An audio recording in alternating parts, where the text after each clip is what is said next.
Hello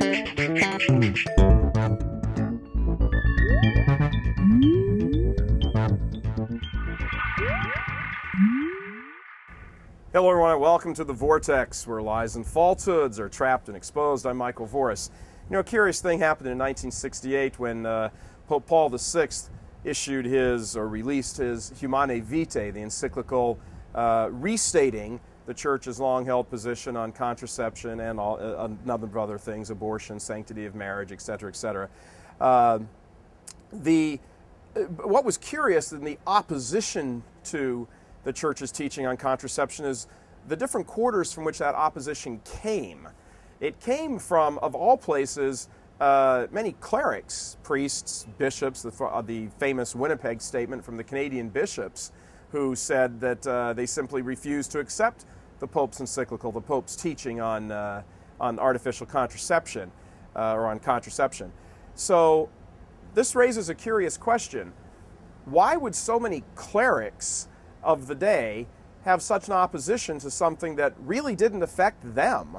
I mean, clerics, presumably are not going to be sitting around worrying about contraception one way or the other. Why were they so concerned? Because Humanae Vitae, the opposition to Humanae Vitae, was actually a crowbar for liberals and progressives and modernists inside the church to start to sever and try to tear away at the authority of the Holy Father.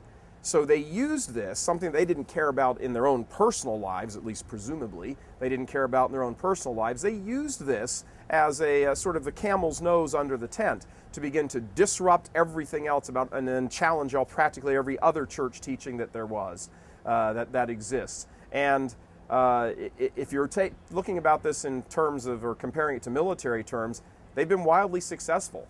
Their campaign against the truth and the teachings of the church has virtually destroyed the church in the West, so that now many Catholics who've sort of come of age in the post-Humanae Vitae revolt, in the revolutionary days of the church in the last 50 or 60 years, simply don't know the faith at all.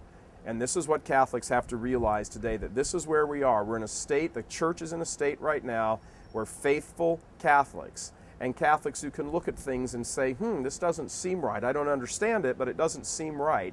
We have to be able to step up to the plate and say, the errors that are constantly being propagated inside the church, those errors must be challenged. In RCIA classes, in diaconate programs, when priests are giving counsel to married couples about to be married, wherever it happens, in schools and universities, these errors must be challenged, and they must be challenged by a group of faithful Catholics. That means you, a group of faithful Catholics who have said, I'm ready to sacrifice what I need to step up to the plate and do what needs to be done. Humanae Vitae was the beginning, was the final visible. The challenge to Humanae Vitae was the visible challenge of something that had been going on in the church for many decades before that, and came to a head right there. It was sort of the atomic bomb that went off. And now we're living with the fallout of this open rebellion in the church on the part of many people in the church who sort of control the levers of power. We need to help. We need to realize that faithful Catholics are a minority in the church, and that we need to step up and reclaim those teachings of the church, understand them, self-educate, learn, talk about these things. This needs to be the driving force of every Catholic in his or her life today. Now, things could have been much simpler if we'd been born 100 years ago. It was very easy to be a Catholic living within the church. That's not the story today. That's not the story for us. It's not the story for any of us. So we accept the circumstances into which our blessed Lord's allowed us to be born, step up to the plate, and we do our job. You'll suffer for this, but that's all right. Eternity is a lot longer than this life. For The Vortex, from Rome, from Michael Voris, from Rome, God bless you. Please help us keep delivering these kinds of messages that so desperately need to be heard and acted on.